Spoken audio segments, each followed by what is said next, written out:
Bismillah. Assalamualaikum warahmatullahi wabarakatuh. Alhamdulillah. Alhamdulillahilladzi ja'alana minal muslimin. Wa nas'aluhu tsabata wal istiqamata fi hadzal din. Ya mujibas sa'ilin. Asyhadu an la ilaha illallah wahdahu la syarikalah wa huwa ilahul awwalina wal akhirin wa asyhadu anna Muhammadan abduhu wa rasuluh wa huwa sayyidul anbiya'i wal mursalin.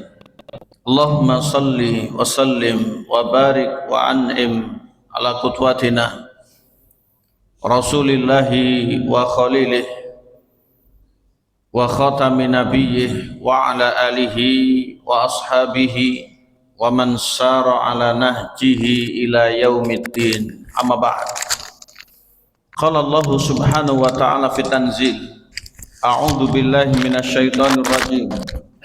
Ya ayyuhalladzina amanu ittaqullaha haqqa tuqatih wa la tamutunna illa wa antum muslimun. Wa aidan fi suratin kamilatin bismillahirrahmanirrahim wal asri innal insana lafi khusrin illa alladhina amanu wa amilus solihati wa tawasaw bil haqqi wa tawasaw bis sabr. Barakallahu li wa lakum bil Qur'anil Karim. Sa'adatul kiram, Bapak Ibu, keluarga besar Masjid Al Ihsan rahimakumullah. Malam hari yang berbahagia ini kita muji syukur kehadirat Allah subhanahu wa ta'ala. Kita mengagungkan serta menyanjungnya betapa nikmatnya yang banyak senantiasa hadir untuk kita. Kita mendapati predikat sebagai seorang muslim, sehingga dengan berbagai macam tugas dan kewajiban yang Allah sudah menjanjikan hak-hak yang bakal kita dapatkan, itu tidak akan sia-sia. Karena dengan Islamlah kita mendaftar kebahagiaan, dengan Islamlah kita menjadi makmum Nabi Muhammad SAW. Namun kita tidak berhenti, kita tidak boleh jumawa. Kita adalah orang-orang yang dituntut untuk meningkatkan kualitas pribadi kita, amaliyah ibadah kita yang masih perlu untuk ditambah. Demikian pula hal-hal yang lain yang paling disorot adalah akhlak dan budi pekerti kita. Maka orang Islam yang baik adalah mereka-mereka yang Islam dengan sebenarnya. Allah menyebutkan dalam firman sucinya di satu ayat dari surat Al-Baqarah, ya ayyuhalladzina amanu udkhulu fis silmi kafah. Wahai orang yang beriman, beragamalah dengan seluruhnya. Artinya tidak kita pilih ini, kita tinggalkan itu. Artinya tidak kita senangi yang ini, kita hindari yang itu. Akan tetapi semuanya harus kita gemari dan kita jadikan dalam satu kesatuan. Allah wanti-wanti, wala tattabi'u khutuwatis syaiton. Jangan sekali-kali kalian tertipu, jangan sekali-kali kalian mengikuti sehingga terjerumus dalam tingkah laku setan. Innahu lakum aduwwum mubin. Setan itu adalah musuh yang nyata bagi kalian. Maka komitmen kita untuk senantiasa meningkatkan kualitas diri kita, walaupun bulan Ramadan sudah pergi meninggalkan kita, mudah-mudahan tahun depan masih ada dan kita masih panjang ceritanya, dengan kita lebih siap lagi agar kita terus dan menjadi minal aidin wal faizin, golongan hamba-hamba yang umurnya masih banyak, golongan hamba-hamba yang senantiasa sukses mengarungi ibadah di bulan Ramadan. Mudah-mudahan kita semuanya min ahli jannati naim, ahli surga yang penuh dengan kenikmatan. Allahumma amin. Kita uluk salam pada Nabi yang mulia sallallahu alaihi wasallam wa ala alihi wa ashabihi ajma'in. Bapak Ibu, walaupun sudah Dzulqa'dah, tetap saya mohon maaf lahir dan batin, karena maaf ini tidak terbatas dalam satu momen. Mudah-mudahan Allah maafkan kita semuanya, dan satu dengan yang lain kita tidak punya salah maupun dosa. Allahumma amin. Masih ingat rutinan kita sebelum bulan Ramadan, apalagi bulan Syawal, kita berada pada majelis Arba'in Nawawi. Sudah separuh lebih kita ngaji dari 42 hadis. Kasih imut Bapak Ibu?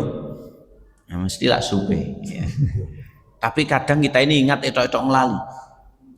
Atau memang lali tenanan. Itu juga tidak berdosa karena agama ini kita amalkan tanpa kita ini apal, itu juga termasuk kebaikan karena kalau melihat posisi dan kondisi yang masing-masing relatif, tidak semuanya itu apal, tidak semuanya itu ingat, yang penting semuanya itu benar dan lurus. Gini apa nggih? Lah mending tadi bang apal. Yang penting semuanya itu benar dan lurus. Kita berada di hadis 22 tentang melaksanakan yang wajib, menjauhi yang haram, ini sebab masuk surga. Dan pada bulan Ramadan ceritanya yang begitu banyak, yang wajib kita amalkan, yang sunnah pun juga kita tambah-tambah sebagai amalan, dan yang haram dengan antipati kita jauhi, kita tinggalkan, istilahnya kita amit-amit untuk jatuh pada hal tersebut. Dan alhamdulillah itu lancar dengan kemudahan dari Allah. Maka di bulan Ramadan yang seperti itu, di luarnya perlu untuk kita berkomitmen yang sama. Karena hidup itu tidak hanya sekali, tahun itu tidak hanya 1 bulan.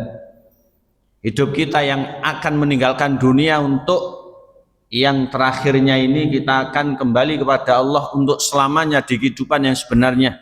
Maka kita ini di tahun yang memang jumlahnya banyak dari bulan itu harus tetap ingat bahwasanya kita berbuat baik berkesinambungan. Apalagi bulan ini adalah bulan Dzulqa'dah, bulan esok, bulan terakhir itu bulan Dzulhijjah. Ini rentetan bulan mulia yang Allah melarang kita berbuat dosa pula.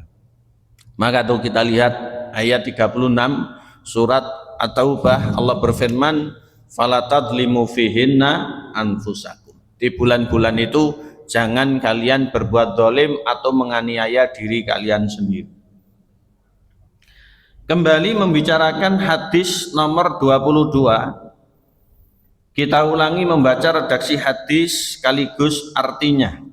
Sebagaimana tertera dalam kitab, diriwayatkan banyak ulama kondang, termasuk aslinya dalam hadisnya Imam Muslim, disebutkan pula oleh Imam Ahmad, pemilik hadis paling panjang dalam kitab Musnad, kemudian Imam Abu Ya'la dalam kitab yang penuh dengan bimbingan bagi umat, yaitu Amalul Yaumi Walailah, amalan sehari semalam.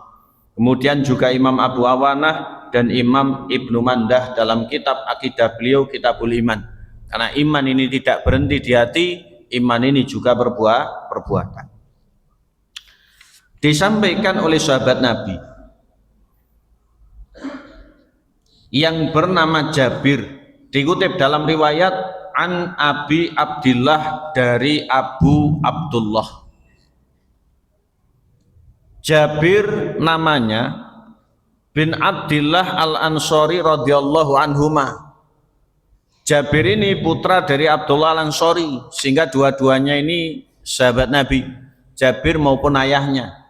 Hanya saja ayahnya meninggal, Nabi tahu, sehingga Jabir ini memutuskan setelah itu untuk menikah. Tujuannya untuk memimpin adik-adiknya, dipilihlah seorang janda. Dengannya banyak sekali hikmah, termasuk banyak keajaiban atau mukjizat Nabi, makanan yang tidak habis-habis, kemudian solusi dari paceklik saat perang Khandaq atau perang Ahzab. Jabir ini banyak terlibat. Jabir radhiyallahu an ini banyak terlibat. Beliau dan ayahnya sama-sama sahabat Nabi, yaitu radhiyallahu anhu. Kata Jabir, anna rajulan sa'ala Rasulullah sallallahu alaihi wasallam, bahwasanya ada seorang laki-laki, dan ini juga sahabat, bertanya pada Rasulullah, bertanya pada Nabi. Siapa yang dimaksud? Ulama mengumpul-ngumpulkan, ternyata namanya Nu'man bin Qawqal Al-Khuzai, dari Bani Khuza'ah. Sahabat ini bertanya. Faqala, dia matur isi pertanyaannya, ara'aita idza shallaitul maktubati wa sumtu ramadan wa ahlaltul halal wa haramtul haram wa lam azid ala dzalika syai'an a'adkhulul jannah. Ya Rasul, bagaimana menurut panjenengan kalau saya sholat wajib, yaitu sholat 5 waktu yang dimaksud, kemudian berpuasa Ramadan, sehingga besar kemungkinan hadis ini memang di akhir-akhir cerita Nabi di Madinah, karena puasa itu tidak lama syariatnya, dan di Mekah belum ada, di awal hijrah juga belum ada. Dan aku menghalalkan yang halal, artinya senang dengan yang halal, dan juga mengharamkan yang haram, artinya tidak melakukan atau tidak jatuh pada yang haram. Dan aku tidak menambah barang sedikit pun dari itu, yaitu sholat ya yang wajib saja, puasa ya yang Ramadan saja, kemudian yang halal itu terus yang didekati dan dilaksanakannya, yang haram betul-betul dijauhi, ditinggalkannya. Apakah masuk surga? A'adkhulu, apakah saya ini masuk surga? Rasulullah menjawab dengan kalimat praktis, ringan, ringkas, meyakinkan dan menenangkan. Naam. Ya. Jawaban beliau, ya betul, engkau bakal masuk surga. Dan pengamalan itu sudah kita amalkan di bulan Ramadan. Namun masih kurang karena di setelahnya kita masih hidup. Kemudian ulama hadis menambahkan riwayat di akhir cerita, sebelum laki-laki ini beranjak, dia bergumam, ada yang mendengar, walam azid ala dzalika syai'a, dan aku tidak akan menambah dengan yang lain. Katanya seperti itu. Walaupun yang bersangkutan ini juga mesti mengamalkan yang sunnah itu pasti. Karena sahabat Nabi itu tidak hanya yang wajib saja yang dilaksanakan, tapi yang sunnah itu juga tetap diamalkan. Tapi bisa kita pahami bahwasanya ternyata yang wajib saja itu menjadikan pintu ridho Allah terbuka, sekaligus cintanya yang terbuka, dan menjadi sebab selamat dari neraka. Kita tidak boleh meremehkan. Mosok sahabat Nabi mek ngoten. Kok mek ngoten? Banyak orang sekarang malah nggak ngoten kok. Kalau dilihat dari fasilitas menang sekarang. Sholat, katakan, sholat wajib 5 waktu. Karena adzan mak jebret sembahyang. Lantainya sudah luar biasa. Penerangannya sudah luar biasa. Fulasi menisan. Ya. Tapi ya begitulah, kembali, karena hidayah ini mahal, penuh misteri. Ya, penuh misteri. Kita yakin orang zaman dulu mendapati fasilitas seperti ini, besar sekali animonya. Dan hiburan itu tidak ada apa-apanya. Sekarang ini tidak, hiburan ini lebih menggema di mana-mana dengan corong yang begitu banyak. Tapi ritual seremonial keagamaan, yaitu agama kita ini yang sedikit rodok kalah, menangi lek Ramadan tok. Kalih lenten inna lillahi wa inna ilaihi raji'un, hiburan bayi ayat. Ya, yang lain tidak. Bahkan saya dengan terang-terangan ketika ada orang punya hajat, maghrib musik nyetel musik bewanter. Saya datangi, saya aku tak nyang masjid tak ngimami sama cilik nih tak. Oh nggih, cilik no. Ya. Akhirnya dikecilkan. Ya. Kemudian saya sudah pulang dibanterkan lagi. Dibanterkan lagi. Dan pernah saya nggak bisa ngaji subuh karena adzan lagi tangi saking banter hiburan. Ya. Banternya hiburan. Jadi mari hiburan ini untuk kita minimalisir, karena kita nanti menghadap Allah membawa pahala, bukan gawa seneng. Ya. Kita di akhirat nggak ditanya iki lo pahalamu goro-goro ndelok kae, tidak. Ini lo pahalamu ngaji karena menjalankan agama, sehingga dengan ngaji bisa ibadahmu ini bisa baik dan benar. Banyak lagi. Ini yang akan menjadi jawaban kita di hadapan Allah Subhanahu wa ta'ala. Juga saya himbau kepada yang muda-muda, jangan lebih berat hiburan atau hal-hal yang sifatnya mubah ketimbang ibadah. Mohon dinomorsatukan, insya Allah hidupnya akan terjamin sukses dunia akhirat. Sedari awal harus kita tanamkan dan sedari awal harus kita patenkan bahwasanya kita ini anak Islam, generasi Islam, orang Islam, calon ahli surga. Calon ahli surga. Namun surga itu mahal yang harus kita beli dengan perbuatan kita yang penuh perjuangan. Jangan sampai kemudian kita yang sudah akan dihadiahi surga meninggalkannya begitu saja. Ada kisah. Pentingnya pergaulan ya. Saya kemarin itu didatangi orang aneh. Saya sendiri itu aneh, cetuk wong aneh ini sering. Saya ini paling aneh, sampai bojo saya sendiri meledak kadang. Aneh Pak. Tapi waktu bayar listrik minta uang saya. Kayak tadi aku tuku lawa apa bengi ya minta uang saya. Iki wong aneh orang kayak duit badan saya. Tapi apa enggak diharapkan ya. Sehingga walaupun aneh ngangeni sak omah. Karena anak saya kalau saya datang itu seneng gampang ngulai. Lah ibunya enggak ngulai. Sehingga istri saya itu banyak haternya di rumah. Saya ulean. Orang aneh yang saya maksud itu begini. Punya penyakit satu klipto. Tahu klipto? Gampang mundut tak tiang. Gatel tangan nih. Satu klipto, duanya itu broken. Kasihan nasibnya, bubar keluarganya. Ketiganya ini yang saya nggak bisa nahan, bimbang antara tetap Islam 50%, keluar juga 50%. Wah ini, terus sama nyandi ya. Saya sudah psikiater, apa jari?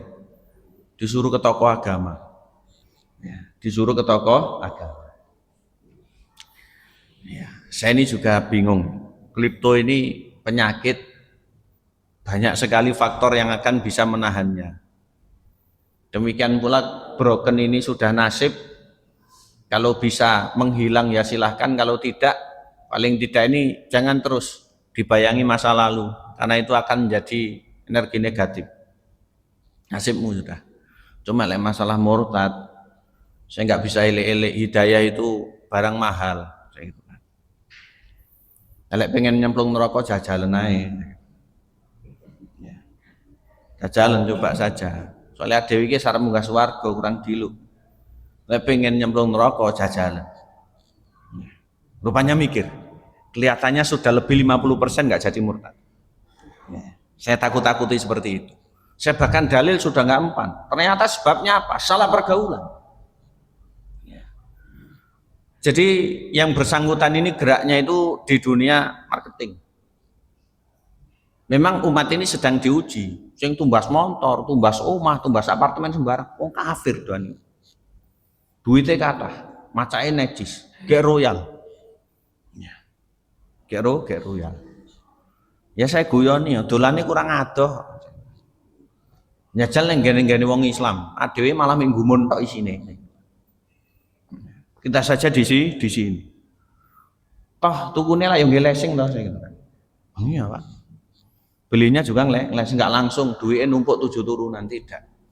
Sudah, hindari pergaulan yang seperti itu.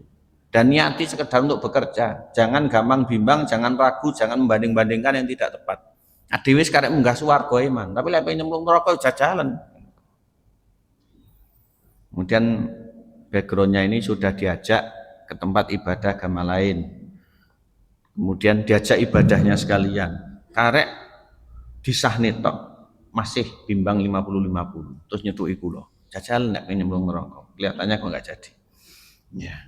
Karena saya punya kaidah cah cilik niku lek kadung menek, lek kon medun malah ngelawan. Sing dhuwur menisan sampai tiba lak wedi. Ya. Saya punya kaidah seperti itu.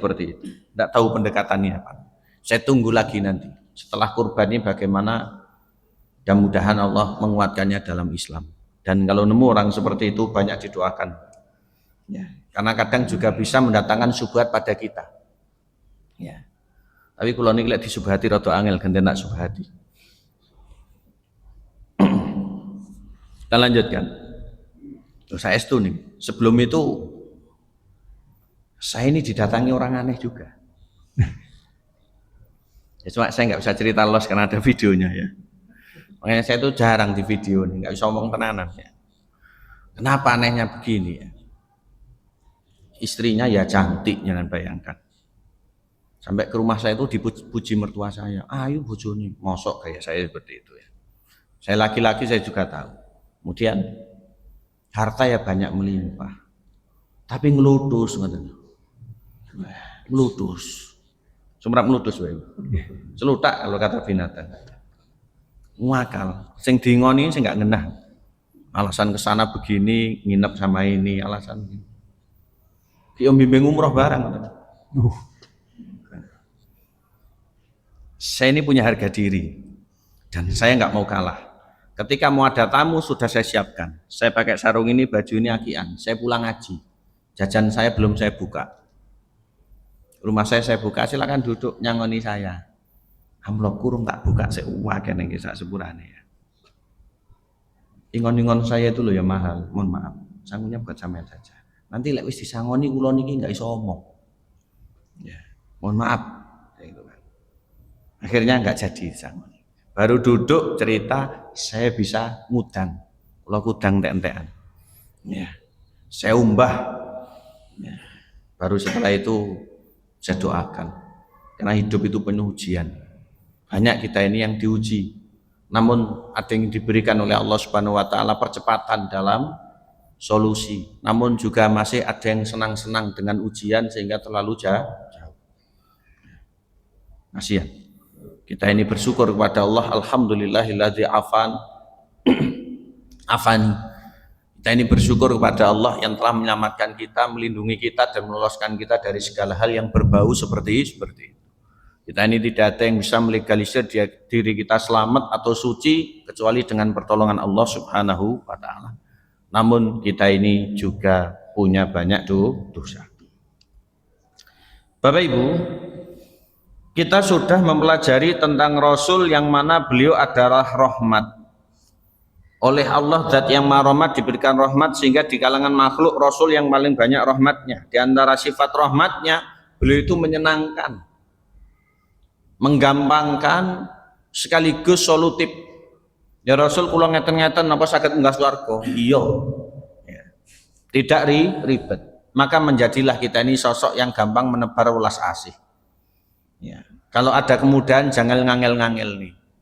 Karena ada orang yang banyak haternya itu sehingga mendapatkan doa-doa yang tidak baik itu dalam hal yang ngangel-ngangel nih.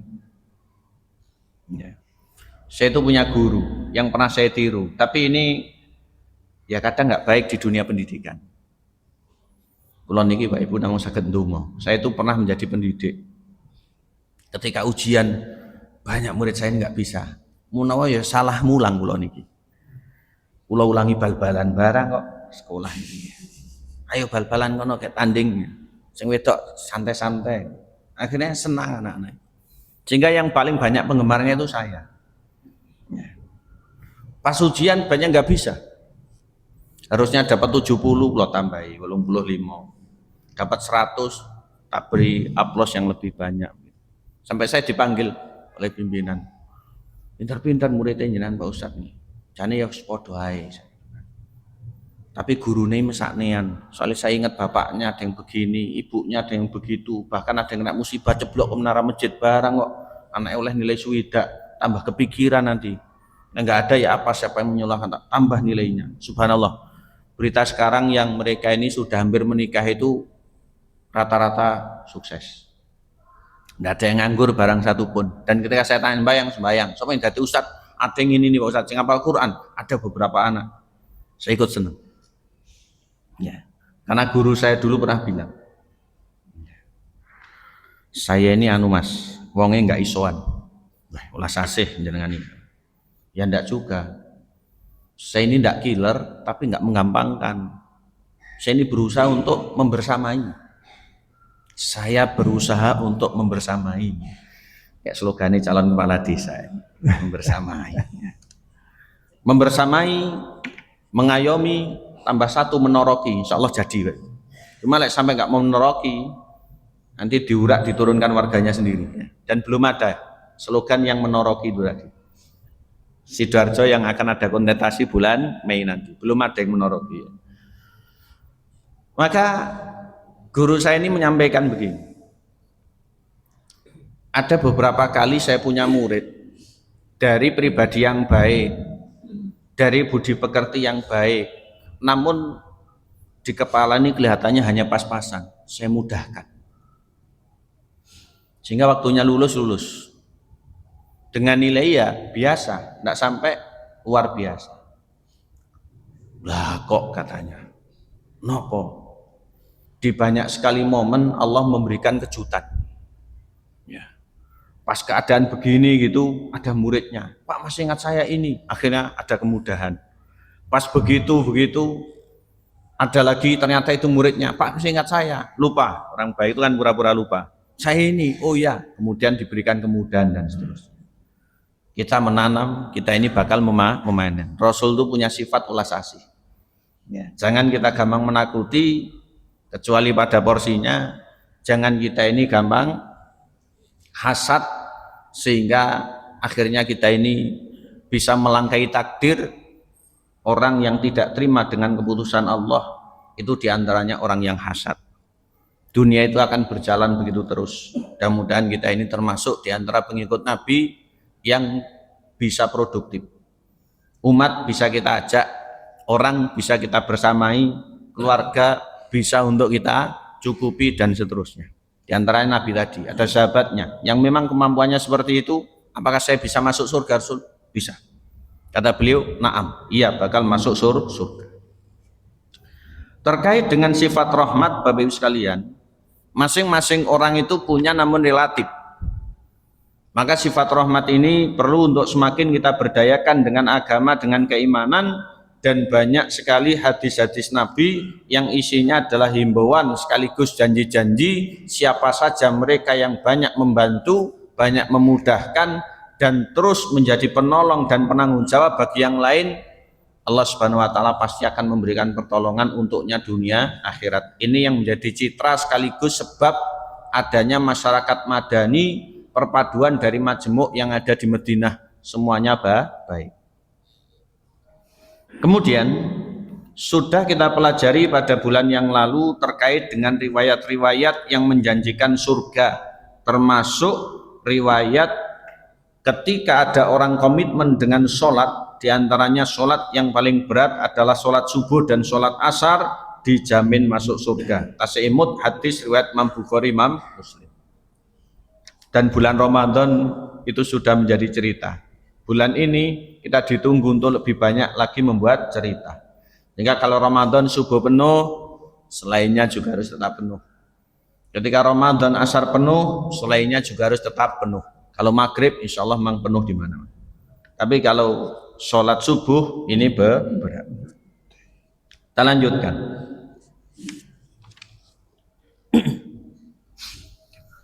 Berita-berita dari Nabi masih terkait dengan janji surga dari beliau. Di antaranya kisah Abu Dzar radhiyallahu an, yang mana Abu Dzar itu bertanya pada Nabi sebagaimana dalam hadis Imam Bukhari Muslim, ketika manusia itu memang labil dengan kondisi iman naik turun, pasti melakukan perbuatan salah sehingga berimbas dosa. Lek ngoten niku pripun? Rasul bersabda, "Ma min abdin qala la ilaha illallah." Siapapun orang yang mengucapkan la ilaha illallah, artinya ucapannya menjadi pengamalan. Kalau Tuhan itu hanya Allah, ibadah hanya kepadanya. Sebagaimana kita tadi maghrib membaca raditu billahi robba wa bil islami dina wa bi Muhammadin sallallahu alaihi wasallam nabiyya wa rasulah. Ini jaminannya surga. Ini termasuk bagian dari zikir. Summa mata ala dzalika, kemudian orang itu matinya dalam keadaan demikian. Artinya matinya itu membawa iman, yakin kalau Tuhan yang benar itu hanya Allah, tidak pernah dia menyembah kepada selain Allah. Tapi nggih dosa kadang kasih enggak ada. Namine tiyang illa dakhalal jannah, kecuali orang itu pasti bakal masuk ke dalam surga. Makanya ahli sunnah itu punya kaidah dalam ilmu akidah. Tidak sebagaimana Khawarij, tidak pula sebagaimana Murji'ah.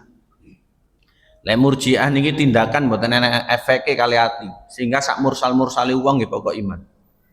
Ya. Kalau orang Khawarij niki membahayakan. Jadi rasanya itu sulit beragama. Sehingga salah titik mak jebret murtad, salah titik mak jebret murtad, dosa titik mak jebret merokok, selawasi dan seterusnya. Tapi kalau ahli sunnah tidak. Al mu'minu alladzi yartaqibul ma'asi awil kabirah wa huwa mu'minun naqisul iman. Orang yang beriman yaitu orang Islam yang jatuh dalam dosa itu tetap Islam, dia orang beriman tapi imannya yang sudah. Dia harus bertobat. Tapi kalau mak jebret mati selama tidak syirik, wa huwa tahta masyiatillah, di bawah kehendak Allah, bisa jadi langsung diampuni nih harapannya, tapi jangan jumawa, bisa jadi diumbariin dan merokok, tapi tidak kekal di sana. Kalau orang Murji'ah mengatakan semuanya li surga, kalau orang Khawarij mengatakan dia ini adalah kafirun murtadun alil Islam khalidun mukhaladun finnar. Orang-orang yang seperti itu dihukumi matinya murtad, kafir, tidak Islam, sehingga langgeng mendekam di neraka. Ya akhirnya kancane meninggal nggak disolatkan, kancane meninggal nggak diselenggarakan dan seterusnya. Yang gegabah seperti ini urusannya ruwet, Bapak. Makanya paham Khawarij ini mungkin sudah hilang dari peredaran, tapi bau-baunya itu masih terasa. Takfir itu salah dalam agama, gampang mengkafirkan. Karena mengkafirkan itu porsinya para ulama. Kita ini hanya hati-hati jangan sampai jatuh pada kita. Ada permasalahan, ibu-ibu itu bertanya, Pak Ustadz, bagaimana ya suami saya itu nuwakal, yang lurus tadi. Ya. Namun orang alim itu tidak gegabah menghukumi, butuh seluk-beluk sekaligus cerita kok sampai seperti itu, ceritanya yang lama bagaimana. Ternyata begini, suaminya itu tidak sholat, kalau sholat tidak jangkep. Bertanya kepada ustadz, mungkin ustadznya ini ya kita husnudon ya. Husnudonnya itu saking seneng dan sakralnya sholat itu, ancaman-ancaman bagi yang nggak sholat langsung dikafirkan. Padahal tidak dilihat latar belakangnya. Pak Ustadz, bagaimana suami saya tidak sholat atau kalau sholat jarang, kafir dia ini. Nah terus akhirnya merembet, kalau kafir bukan suaminya sehingga kumpul saja tidak mau. Akhirnya suaminya nakal. Kalau sudah nakal bagaimana lagi? Tekono ustadz niku lagi. Nggak ngatasi ustadz niku akhirnya. Tanya kepada yang lain. Yang ditanyain akhirnya nggak jeleput, orang melok berfatwa oleh imbasi.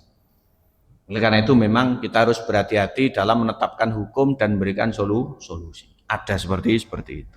Maka orang Islam ini kita anggap saudara kita semuanya ahli kiblat. Yang melakukan perbuatan maksiat kita doakan agar sadar. Yang jatuh pada kesyirikan kita berikan pemahaman.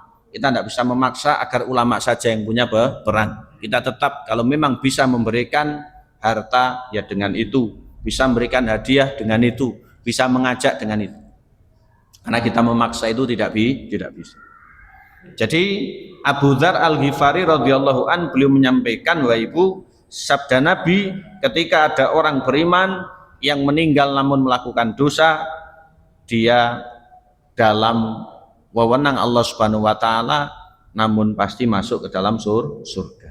Tapi neraka itu tidak enak. Selanjutnya disebutkan lagi hadis diriwayatkan oleh sahabat Nabi Ubadah bin Somit, terkutip dalam hadis Imam Bukhari dan Imam Muslim. Nabi bersabda, man syahida la ilaha illallah wahdahu la syarikalah.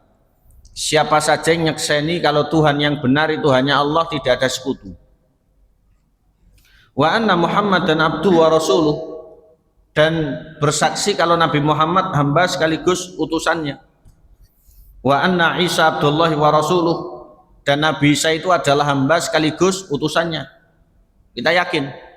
Mungkin agama lain nggak yakin, itu terserah. Yang penting kita yakin Nabi Isa itu adalah makhluk, putra dari Ibu Maryam, hambanya Allah sehingga bukan Allah, namun utusannya Allah, sehingga memang punya makom bukan manusia biasa, karena itu adalah utusan. Wa kalimatu alqa ila Maryam, serta kalimat yang disampaikan kepada Maryam, wa ruhun minhu, dan ruh ciptanya Allah. Wa annal jannata hakun wan naraja hakun, dan orang yang bersaksi kalau surga dan neraka itu benar-benar adanya. Adkhalahul jannah ala makana minal amal, bagaimanapun perbuatannya Allah pasti masukkannya ke dalam surga. Ada yang pernah dosa bertobat. Ada yang dosanya itu belum ditobati, itu di bawah wewenang Allah. Selama dia Islam dan bertauhid, tidak melakukan kesyirikan sampai mati, tidak murtad, tidak pula kafir, ada kemungkinan masuk surga walaupun terakhir. Ada hadisnya Jabir ini enten sing ledeh dimasukkan ke Nahrul Hayat. Enten kali ten akhirat sing gare tiyang niku urip malih membentuk susunan yang baru. Sebagaimana kalau ada tanaman habis terkena hujan akhirnya subur. Tapi nggih ledeh awale, pereng-pereng ten neraka, tapi akhirnya munggah swarga. Pripun ngoten niku Bapak? Purun mboten? Tapi kalau timbang nggak masuk surga masih mending. Tapi kalau bisa masuk surga yang tanpa hisab. Kalau bisa masuk surga tanpa hisab. Ini tadi yang paling minimalis. Berikutnya disampaikan lagi hadis dari Abu Hurairah sebagaimana dikutip oleh Imam Muslim. Ceritanya Abu Hurairah itu membersamai Nabi di satu ladang. Kemudian ladang itu berbatasan dengan tembok atau pagarnya. Maka sendalnya Nabi dicangking dibawakan oleh Abu Hurairah. Nabi berpesan, "Man laqita min wara'i hadzal haid." Siapapun yang kau temui di balik ini, Abu Hurairah, yasyhadu alla ilaha illallahu, dia bersaksi bahwasanya tidak ada Tuhan yang benar kecuali Allah, mustaiqinan biya qalbuh, dia yakin dengan lubuk hatinya yang paling dalam tidak ragu, bukan orang munafik dia asli orang beriman, fabasyiru bil jannah, kabarono munggah swarga. Ini daya tariknya Islam. Islam itu mudah, rahmatan lil alamin. Nabi itu punya sifat rahmat, gampang ditebar di mana-mana. Ini adalah Nabi. Kemudian ada hadis-hadis yang serupa saking begitu banyaknya dikumpulkan oleh para ulama. Di antaranya Mu'ad bin Jabal punya riwayat, di antaranya lagi juga hadis-hadis yang lain termasuk dari Itban bin Malik radhiyallahu anhum ajmain. Disampaikan lagi. Yang terakhir hadisnya Mu'ad. Dikutip oleh Imam Bukhari dan Imam Muslim. Nabi berpesan, yang ini merupakan satu yang bisa menjadikan hati semakin tentram, sehingga orang Islam zaman dulu itu senang dengan agamanya, menjadikan teladan itu adalah nabinya, sehingga mereka itu bisa betul-betul punya harapan. Mamin abdin yasyhadu alla ilaha illallah wa anna muhammadan abdu wa rasuluh. Tidaklah ada hamba yang bersaksi tidak ada Tuhan yang benar kecuali Allah saja, kemudian Nabi Muhammad adalah utusan Allah, illa haramahullahu ala nar, kecuali Allah bakal mengharamkan orang itu masuk ke dalam neraka, artinya orang itu dimasukkan ke dalam surga. Tapi menjadi orang Islam yang sebenarnya itu masih besar dan banyak dan jauh karena levelnya itu tinggi. Kita ini punya acuan yang paling tinggi, kalau meleset itu bisa di bawahnya. Jangan acuannya terendah sehingga nanti kalau meleset malah tidak dapat bagiannya. Aneh tentiang. Apa-apa wis warga ngemper-ngemper itek, khawatir nanti malah jatuh. Memang tidak mengapa, tapi kalau bisa yang paling tinggi sebagaimana Nabi berpesan, idza sa'altum fasalul firdausal a'la. Apabila kalian berdoa jangan segan mohon surga yang paling tinggi yaitu firdaus. Donga nggih, tindakane nggih. Donga terus tapi kali maksiat nggih angel munggah swarga firdaus. Bisa jadi mampir neraka dulu, walaupun nanti kedepannya masuk surga.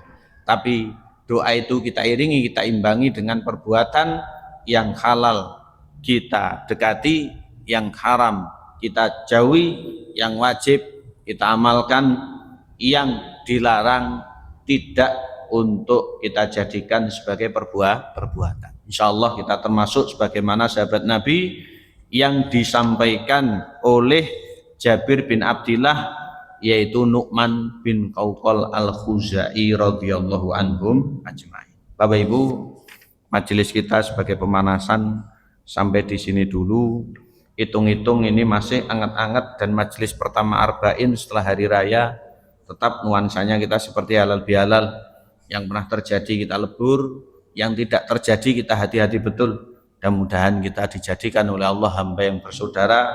Semakin kita mengenal dan senang dengan agama, semakin banyak dulur kita, dan jangan lupa untuk kita menebar rahmat, karena hamba-hamba yang punya rahmat dia akan dirahmati oleh Allah Subhanahu wa ta'ala. Insya Allah ke depan kita akan ngaji tentang sholat secara sepintas, kemudian puasa, kemudian zakat haji, haram halal dengan masing-masing kriterianya. Wallahu ta'ala alam bisawab. Bersambung insya Allah, mudah-mudahan Allah memberikan kita umur yang masih panjang dan barokah, dan marilah untuk kita menjalankan apa yang sudah kita ketahui, mudah-mudahan Allah memudahkan dan memberkatinya. Allahumma ja'al jam'ana jam'an marhumah wa tafarruqana min ba'di tafarruqan ma'suma billahi taufiq wal hidayah wa ridal inayah wallahul muwaffiq ila aqwamit thoriq. Wassalamualaikum warahmatullahi wabarakatuh.